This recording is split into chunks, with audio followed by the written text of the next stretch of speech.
पूर्वी मासाजोग या ठिकाणी जाऊन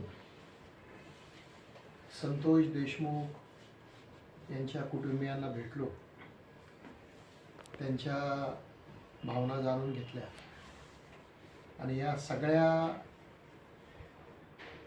प्रकरणाच्या मुळाशी गेल्यानंतर एक गोष्ट प्रकर्षानं जाणवली, ती अशी: यामध्ये संपूर्ण पोलीस यंत्रणा ही पूर्णपणे निष्क्रिय आणि अकार्यक्षम राहिलेली आहे. किंबहुना या सगळ्या प्रकरणाच्या मुळाशी पोलीस यंत्रणेचा सहभाग राहिलेला आहे.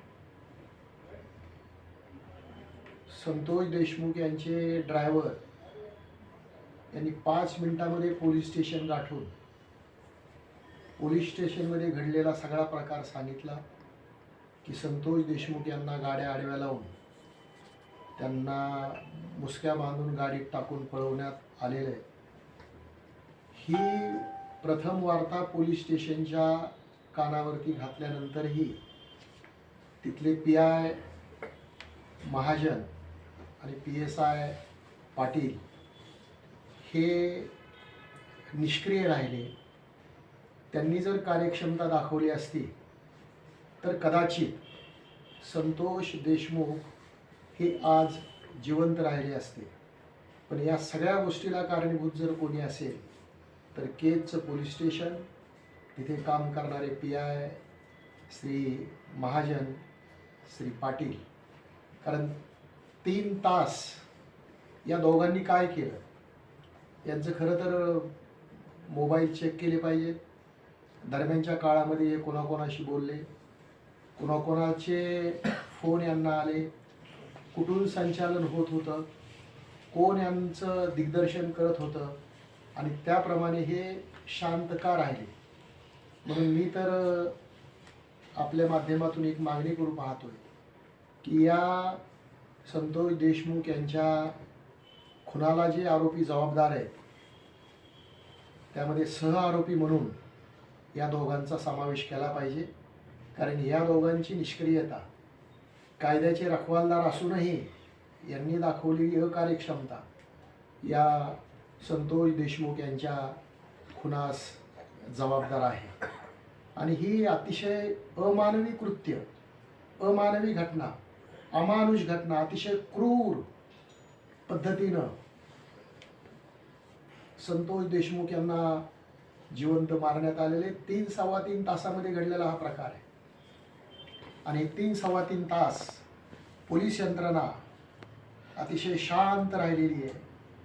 म्हणून ही जी दहशत निर्माण झालेली आहे, या दहशतीला वाचा फोडण्यासाठी प्रथम हे सगळे आरोपी आहेत यांच्यावरती कठोर कारवाई होणं आणि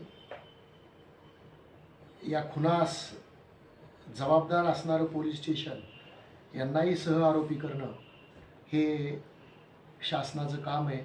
शासनाने ते केलं पाहिजे, अशा प्रकारची मी मागणी करतो. यामध्ये चौकशी जी आहे खरं तर निपक्ष होणं खूप गरजेचं आहे असं लोकांचंही म्हणणं आहे आणि कुटुंबियाचंही म्हणणं. त्या बाबतीत आपल्याला काय वाटतं? नाही, निष्पक्ष चौकशी केल्यानंतर या प्रकरणाचा संपूर्ण छडा लागू शकतो. याचे सूत्रधार कोण आहेत, पडद्याआडचा कोण मुख्य सूत्रधार आहे, या सगळ्या गोष्टी चौकशी अंती बाहेर येऊ शकतात. त्यामुळे CID चौकशी करणं किंवा स्थानिक पोलिसांच्या मार्फत चौकशी करणं यातून हा प्रश्न निकाली निघणार नाही. माझी तर अशी मागणी आहे की यामध्ये 1-2 IPS अधिकारी राज्य शासनाने नियुक्त करावेत आणि त्यांच्यामार्फत या संपूर्ण प्रकरणाची चौकशी करावी, त्याच्या मुळाशी जावं.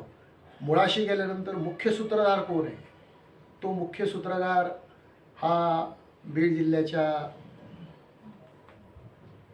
लोकांच्या समोर त्याचं खरं चित्र येऊ शकेल. आणि ते जर आलं तर मग यांना कोण राजाश्रय देत आहे, कोण राजाश्रय देणार आहेत, राजाश्रयाशिवाय हे घडूच शकत नाही. आणि त्यामुळं याची संपूर्ण खोलामध्ये जाऊन चौकशी करायची असेल तर IPS अधिकाऱ्यामार्फतच ही चौकशी व्हावी, अशा प्रकारची मागणी मी आपल्या माध्यमातून करतो. धन्यवाद.